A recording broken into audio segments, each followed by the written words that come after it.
WhatsApp दोस्तों, good morning, good evening and good afternoon. तो स्वागत है आपका मेरे इस यूट्यूब चैनल पे। तो दोस्तों आज अपन बात करेंगे बीकॉम के लेक्चर के बारे में, और वो भी लेक्चर कौन सा, फर्स्ट सेम के बारे में। तो दोस्तों फर्स्ट ऑफ ऑल अपन बीकॉम के बारे में बात कर लेते हैं कि यार बीकॉम क्या होता है। तो बीकॉम का फुल फॉर्म है बैचलर ऑफ कॉमर्स। तो देखो मैं आपको एक बता देता हूँ कि बैचलर ऑफ कॉमर्स मतलब बीकॉम का जो फर्स्ट और सेकंड सेम है, डिट्टो आपके 11th-12th आता है। डिट्टो आपका 11th-12th आता है।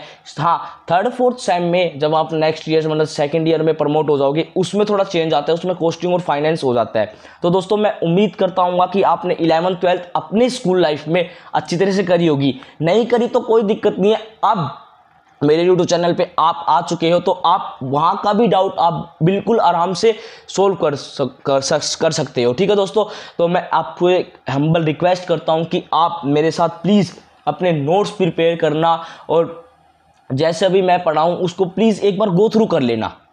जैसा भी मैं आपको पढ़ाऊँ आप उसको प्लीज़ गो थ्रू कर लेना। मैं आपको इस चैप्टर रिलेटेड, सारे चैप्टर से रिलेटेड आपको बढ़िया ट्रिक बताऊंगा, बढ़िया तरह से आपको समझाऊंगा। जो भी डाउट होंगे वो आप प्लीज़ कमेंट सेक्शन में बता देना, मैं आपको जल्दी से जल्दी सोल्व भी करवाऊंगा। तो दोस्तों फर्स्ट ऑफ ऑल मैं मेरे बारे में बता देता हूँ, मैं सौरभ गुप्ता।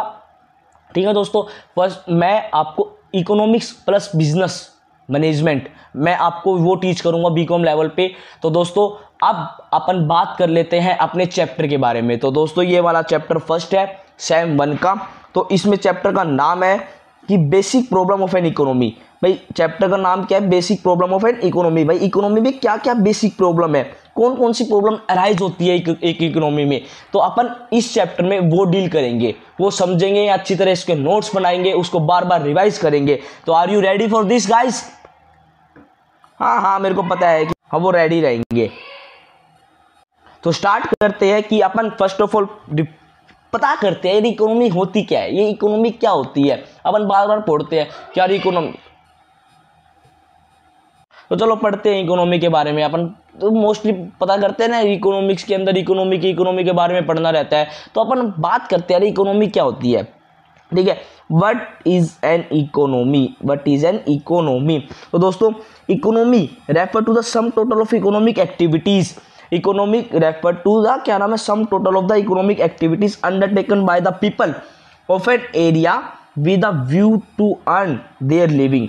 मतलब एक इकोनॉमी का मतलब क्या होता है, वो sum total of the all the activities, जो भी आपने एक्टिविटीज करी है, चाहे वेदर आपने कंजप्शन किया हो, चाहे आपने प्रोडक्शन किया हो, चाहे आपने इन्वेस्टमेंट करी हो, चाहे आपने सेविंग करी हो।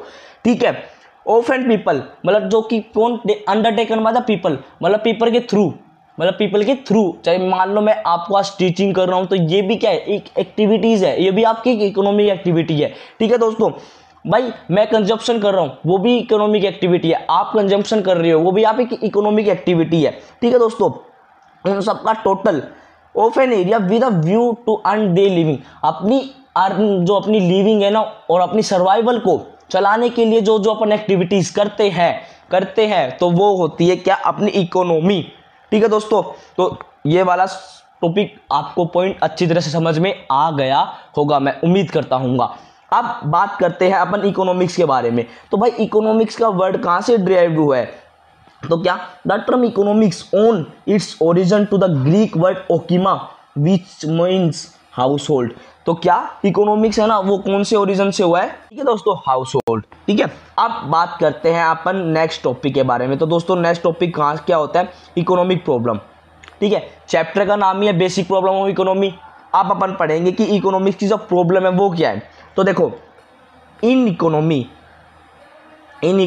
Choice is itself an economic problem.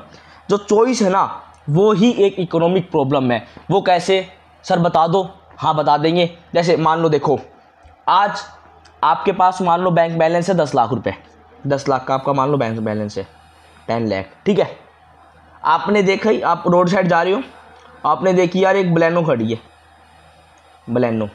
ठीक है, मेरे को वो लेनी है, तो आपकी क्या ये चॉइस, भाई मेरे को बलेनो लेनी है, इसके बढ़िया वो चीज़ है। ठीक है, तो आपने देखी बलेनो, तो आपने क्या करा, भाई मेरे को बलेनो लेनी है, तो क्या आपकी चॉइस है। ठीक है, फिर आप थोड़ी सी आगे चलते रहे, आपको दिख गई क्या, आपको दिख गई होंडा सिटी, यार अब मेरे को ये लेनी है, तो ये भी क्या है, आपकी चॉइस है। ठीक है, फिर आप थोड़ी आगे बढ़ते गए, आपको दिख गई क्या, KTM। तो ये क्या है यार, इसमें बोलता है कि इकोनॉमिक्स इट्स मतलब चॉइस इन इटसेल्फ है इकोनॉमिक प्रॉब्लम। आप एक बात बताओ, 10 लाख में क्या आप ये तीनों चीज़ खरीद सकते हो? इम्पॉसिबल है, नहीं हो सकती। क्या इसमें आप ये ले सकते हो, या आप होंडा सिटी ले सकते हो, या फिर आप KTM ले सकते हो? समझ रहे हो दोस्तों? तो इसमें बोलता है कि आपकी जो चॉइस है ना, वो ही आपकी एक इकोनॉमिक प्रॉब्लम बन के खड़ी हो जाती है आपके सामने, क्योंकि आपके पास जो रिसोर्सेज है वो तो यार बहुत कम है। आपके पास जो रिसोर्सेज है जो आप यूज़ करने के लिए लेके आए हो वो तो बहुत कम है आपके लिए। समझ रहे हो ना? अब इससे ये मतलब जो इकोनॉमिक प्रॉब्लम है ये कैसे अराइज होती है, चलो बात करते हैं अपन ये भाई कैसे अराइज होती है। तो एक मिनट दोस्तों, मैं एक बार सब कर लेता हूँ सारा सामान। हाँ, अब it is arise due to, arise क्यों होती है? Unlimited desire of the humans. अभी अपन ने बात करी एग्जांपल में कि ह्यूमन के जो डिजायर है वो बहुत ही अनलिमिटेड है, मतलब उनको खरीदनी है यार। मतलब जैसे भाई अभी अपन ने बात करी कि किसकी, KTM की बात करी थी अपन ने। एक मिनट रुको, अपन ने किस किस की बात करी थी? KTM की बात करी थी, अभी बलेनो की बात करी थी, अपन ने होंडा सिटी के बारे में बात करी थी। तो क्या है भाई, ये जो बंदा है जो इस मतलब ये जो बंदा है, सॉरी, ये जो बंदा है इसकी क्या है, इसकी जो डिजायर है वो बहुत ही अनलिमिटेड है भाई। इसको तीनों चीज़ चाहिए, but scarcity of resources, resource scarcity है, क्योंकि इसके पास ओनली कितने हैं? 10 लाख रुपए है। तो 10 लाख में ऑब्वियसली तीनों चीज़ तो आ नहीं सकती। अब ये मत बोलना कि फाइनेंस में करवा लेगा भाई, वो भी उसके रुपए तो देने पड़ेंगे उनको, के रुपए तो उनको देने पड़ेंगे। तो इसके बाद क्या है, रिसोर्सेज बहुत ही कम है। Alternative use of limited resources, भाई जो रिसोर्सेज है ना उसका अल्टरनेटिव यूज है। समझ में आया दोस्तों? तो ये इकोनॉमिक प्रॉब्लम को अराइज करते हैं। कौन कौन सी? अनलिमिटेड वांस, ये वाली अनलिमिटेड वांस, ठीक है। स्केर्सिटी ऑफ रिसोर्सेज, ये जो रिसोर्सेज है इसका स्केर्सिटी होना मतलब कम है। और alternative use of limited resources, जो रिसोर्सेज है जो मतलब वो बहुत ही लिमिटेड अमाउंट में अपने पास अवेलेबल है, ठीक है दोस्तों। टू सोल्व, अब बात करते हैं क्या, टू सोल्व दिस प्रॉब्लम, मतलब कौन सी प्रॉब्लम? इकोनॉमिक की जो प्रॉब्लम अगर अपन को सोल्व करनी है तो we have to allocate the resources effectively and efficiently. तो इसमें क्या बोलते हैं, अगर अपन को इकोनॉमिक की जो प्रॉब्लम है वो अगर अपन को सोल्व करनी है अच्छी तरह से, तो अपन को जो रिसोर्सेज है, जो अपने जो 10 लाख रुपए थे वो अपन को एफिशिएंटली एंड इफेक्टिवली यूज करने पड़ेंगे। जैसे कि समझते हैं, जैसे मान लो ये जो वही लड़का है उसके पास 10 लाख रुपए है, तो अगर इसको उस प्रॉब्लम से निकलना है तो उसमें से इसको ये चीज देखनी पड़ेगी क्या मेरे लिए बेनिफिशियल कौन है, कौन सी कार मेरे लिए बेनिफिशियल है, कौन सी कार मेरे लिए बेनिफिशियल है। चाहे वो बलेनो आपकी, चाहे आपकी होंडा सिटी हो, चाहे आपकी KTM हो, ठीक है ना। तो इन जो आपकी जो डिजायर है ना, मतलब जो आपके जो बॉन्ड्स है उनको देखना पड़ेगा, और जो ये रिसोर्स है ना उसके अंदर इन्वेस्टमेंट करने पड़ेंगे इनको। किसको? इस बंदे को, मतलब इस पीपल को, इस इंसान को, जिससे कि जो आपकी जो प्रॉब्लम है, जो आपके अंदर जो क्वेश्चन मार्क आ रखे थे ना प्रॉब्लम के, वो ठीक हो सके। इसे बोलते हैं कि we have to allocate the resources efficiently and effectively, efficient and effectively से अपन उसको यूज कर रहे। ठीक है दोस्तों, इतना कॉन्सेप्ट आप सबको समझ में आ गया होगा, मैं उम्मीद करता हूँगा। ठीक है दोस्तों, अब नेक्स्ट पार्ट पे अपन पढ़ते हैं, नेक्स्ट टॉपिक पे अपन पढ़ते हैं। तो इसमें क्या बोलते हैं, एक मिनट रुको, स्लाइड ऊपर करने दो मेरे को। हाँ, अब बात करते हैं अपन वर्ड्स में पढ़ते हैं। ठीक है दोस्तों, economic problem refer to that problem which is concerned with the optimum allocation of the present resources and with the growth and distribution of future resources। देखो, economic problem refer to the problem which is concerned with the optimum allocation of the present resources।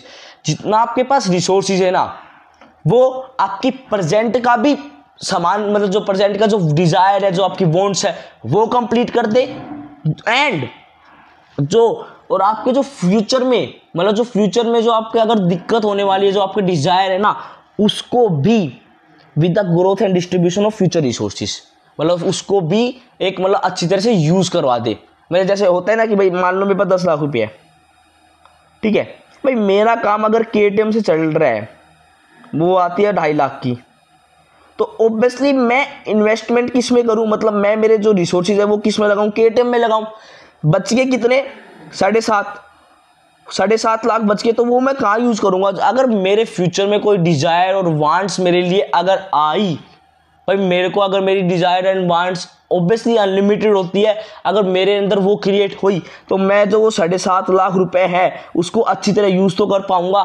समझ रहे हो ना। इसलिए ही बोलते हैं कि economic problem की वही प्रॉब्लम जो कि optimum allocation of the present resources, मतलब प्रेजेंट जो रिसोर्सेज अपन यूज कर रहे हैं ना उसको एक अच्छी तरह से यूज करे, उसको एक अच्छी तरह से यूज करे, जिससे कि जो अगर फ्यूचर में होने वाली कोई भी प्रॉब्लम है वो अगर अराइज हो गई तो अपन उससे भी डील कर सके।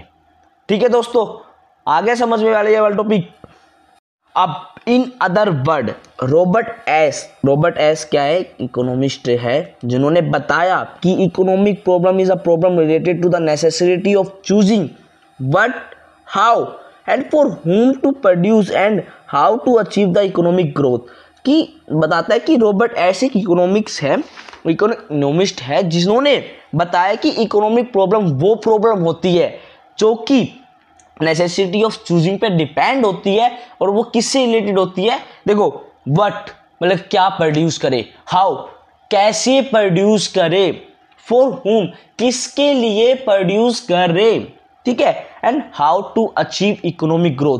भाई इन सब की स्टडी करना, ठीक है, वो क्या होती है, इकोनॉमिक प्रॉब्लम होती है। मतलब ये जो 4 टॉपिक है ना, इनका मतलब इनकी स्टडी करना, इनके बारे में जानना, उन्होंने बताया कि ये होते हैं इकोनॉमिक प्रॉब्लम। देखो ये वाला अपन बात करेंगे पार्ट 2 के अंदर, ये अपन पार्ट 2 के बारे में मतलब समझेंगे। जो नेक्स्ट इसका पार्ट आएगा ना उसके बारे में अपन इसको ब्रीफली एक बढ़िया तरीके से समझेंगे यार ये, और गारंटीड बताता हूँ, अगर देखो मैं बोलता हूँ अगर समझ लिया ना तो आप पक्का मतलब इस सेम में कभी भी नहीं भूलोगे ये वाली चीजें। ठीक है दोस्तों, अब नेक्स्ट टॉपिक आता है, देखो 3 principal reason behind economic problem. मतलब क्या नाम है, 3 प्रिंसिपल रीजन है इसके इकोनॉमिक प्रॉब्लम के अकर होने का। देखो फर्स्टली अपन ने अब ऊपर बात करी थी, देखो ये वाली, तो ये मतलब अराइज हुए थे किससे, unlimited desire of humans, scarcity of resources, alternative use of limited resources. ठीक है, तो ये क्या है, 3 प्रिंसिपल है, क्या ये 3 प्रिंसिपल। ठीक है दोस्तों, ये 3 प्रिंसिपल है। ठीक है, अब इसको ब्रीफली डिस्कस करेंगे अपन नीचे।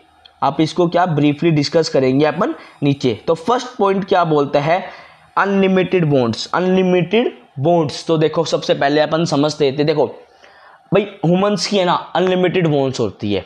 जैसे कि भाई ये रोड साइड वाला एग्जांपल लेते हैं, ये बंदा है, ठीक है, मान लो इसके पास है 3 लाख रुपए, ठीक है। अब ये क्या सोच रहा है कि यार मैं एक कार ले लूं, ठीक है, मतलब कार गाड़ी, मान लो ये एक घड़ी ले लूं, वॉच, बढ़िया जारा के शोरूम में जाके एक बढ़िया सी शूज़ बनवा लेता हूँ, ठीक है, कोप में जाके मैं कपड़े ले लेता हूँ, कपड़े मतलब कपड़े लिख दो तो ना यार। एक बात बताओ, इसकी जो 3 लाख रुपए है क्या इसमें वो कार ले सकता है, नहीं ना। तो यही बोलता है कि ह्यूमन के जो वांट्स है ना वो बहुत ज़्यादा अनलिमिटेड होते हैं, ठीक है। No individual can fully satisfy his want.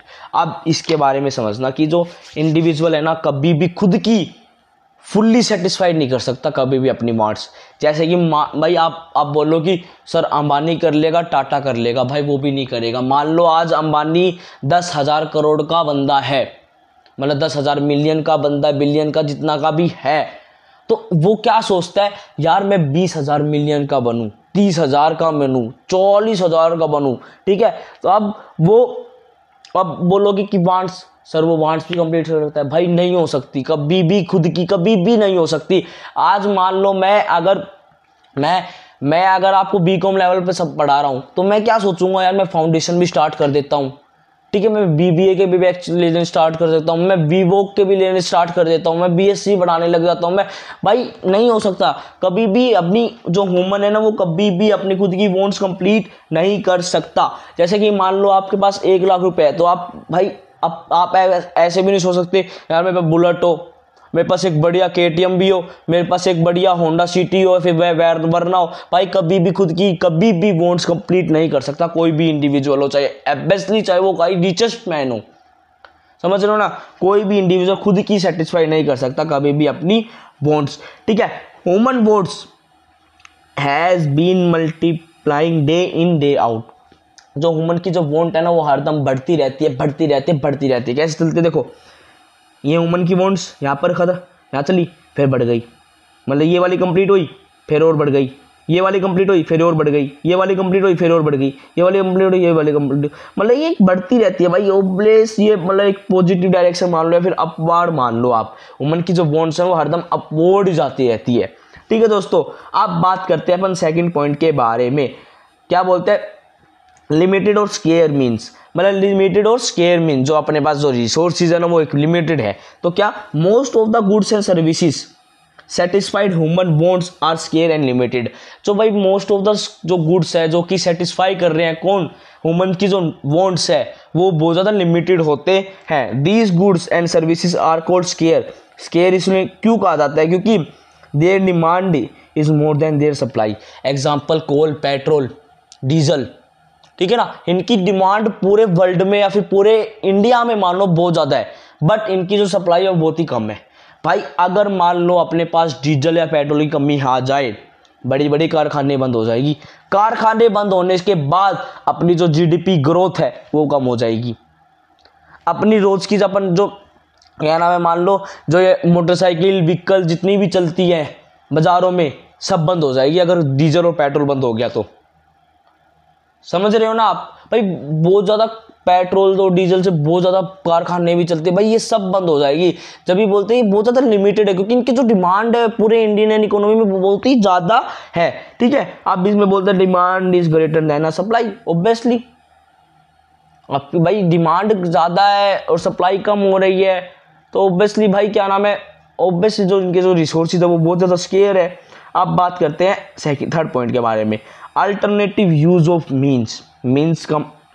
भाई अल्टरनेटिव यूज ऑफ मीन्स मतलब जो अल्टरनेटिव यूज है, जैसे मान लो एग्जांपल से बात करते हैं अपन, मिल्क, वुड अपने भाई फर्नीचर बनाने में काम आ जाता है।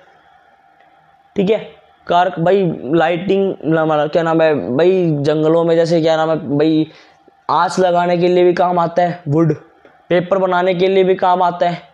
ऑब्वियसली वुड के भी मल्टीपल यूजेज है। मिल्क आइसक्रीम बनाने के लिए काम आता है, बेचने के लिए भी काम आता है, मिठाइयाँ भी बनती है।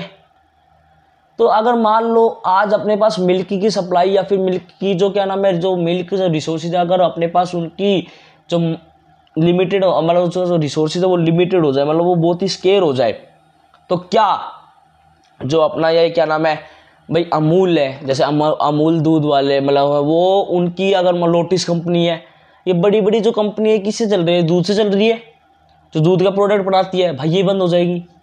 ऑब्वियसली इम्पैक्ट किस पे पड़ेगा, इकोनॉमी के ऊपर पड़ेगा। तो यही बोलते हैं कि alternative use of means give rise to problem of choice. मतलब जो अल्टरनेटिव यूज है ना मीन्स के, वो किसको राइज देते हैं, वो राइज देते हैं चॉइस को।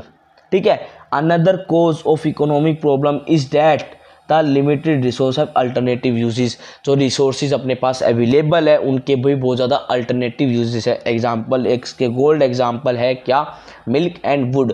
ठीक है दोस्तों, अब बात करते हैं अपन नेक्स्ट टॉपिक के बारे में। तो नेक्स्ट टॉपिक क्या बोलता है, here mean refer to as a resources. मतलब जो हेयर जो वहाँ पर जो मीन है ना वो रेफर करता है रिसोर्सेज के बारे में।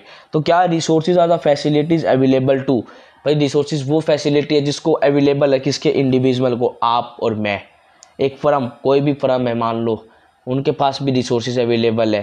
कंपनी, कोई कंपनी बड़ी बड़ी कंपनी चल रही है उनके पास भी अवेलेबल है। गवर्नमेंट के पास भी रिसोर्सेज अवेलेबल है। नेक्स्ट पॉइंट समझने का क्या, रिसोर्सेज आर फुलफिल मतलब resources are use to fulfil the desire and wants of the वो पर्सन।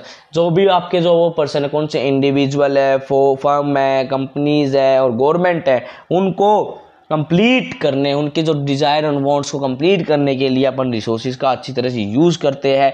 ठीक है, अब नेक्स्ट पॉइंट क्या बोलता है, एवरी ह्यूमन या फिर every people has a unlimited desire and wants. भाई बहुत ज़्यादा पीपल के पास हर मतलब अनलिमिटेड डिज़ायर होते हैं, अनलिमिटेड वांट्स होती है, बट रिसोर्सेज आर लिमिटेड। अपन ने समझा था 10 लाख वाले एग्जांपल के अंदर कि भाई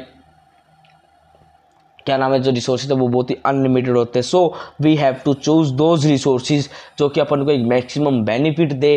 ठीक है ना, और भाई अपन को वही रिसोर्सेज अच्छी तरह यूज़ करने चाहिए। जैसे मान लो आपके पास मान लो हाँ 10 लाख है, तो आप सोचोगे यार KTM खरीद लेता हूँ मेरा अगर काम चल रहा है तो।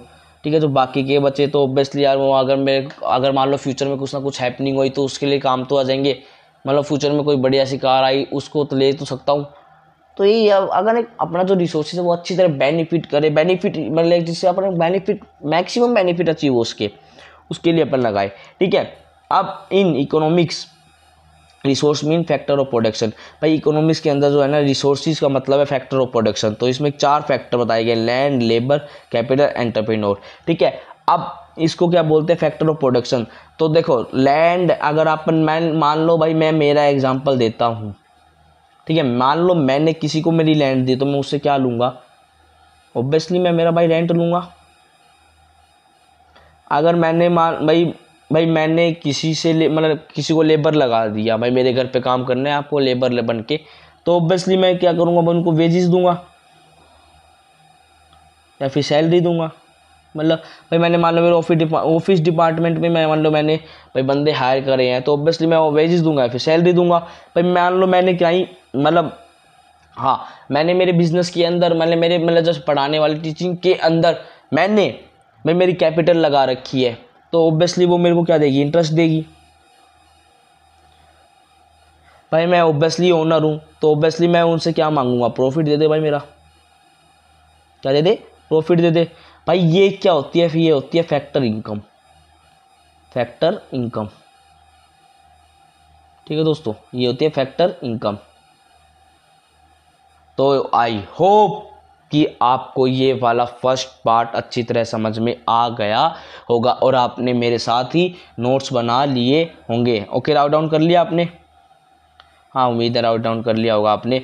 तो देखो दोस्तों कि फर्स्ट सेम का फर्स्ट लेक्चर था ये वाला इकोनॉमिक्स के ऊपर, तो मैं उम्मीद करता हूँ कि आपने सब अच्छी तरह से मेंटेन कर लिया होगा और आपको जितना मैंने पढ़ाया आज आपको समझ में आया होगा। तो दोस्तों समझ में आया है तो प्लीज़ इस विजेता बैच की लिंक आपके सभी दोस्तों को, सभी कॉलेज में मतलब जितने भी जाते हैं उनको सबको दो और मेरे साथ नोट्स बनाओ। एंड हाँ, ट्राई टू सपोर्ट मी। तो दोस्तों मिलते हैं नेक्स्ट लेक्चर में, बहुत ही जल्दी अपलोड होने वाला है वो बीकॉम के और मेरे नए नए स्टार। मैं उम्मीद करता हूँ कि आप बढ़िया पढ़ोगे मेरे साथ और एक हाँ अच्छी तरह रैंक लेके आओगे। ठीक है दोस्तों, बाय, मिलते हैं नेक्स्ट लेक्चर में बढ़िया सी शुरुआत के साथ। ठीक है दोस्तों, तो नेक्स्ट लेक्चर में अपन बात करेंगे रॉबर्ट एस के बारे में, जो उन्होंने अपन ने पढ़ा था, क्या नाम है, how, who, for whom and how to achieve, क्या नाम, इकोनॉमिक ग्रोथ के बारे में। ठीक है दोस्तों, तो बाय, नेक्स्ट लेक्चर में मिलते हैं बढ़िया तरह से। ठीक है दोस्तों, और हाँ प्लीज़ इसको एक बार गो थ्रू कर लेना जिसने भी मेरे साथ नोट्स बनाए हैं, और मैं उम्मीद करता हूँ कि आप इन्होंने नोट्स बनाए होंगे। एक अच्छी तरह बुकलेट तैयार कर लेना जो कि आपको पेपर में बहुत ज़्यादा हेल्प करेगी। तो ठीक है, बाय, टाटा, मिलते हैं नेक्स्ट वीडियो में।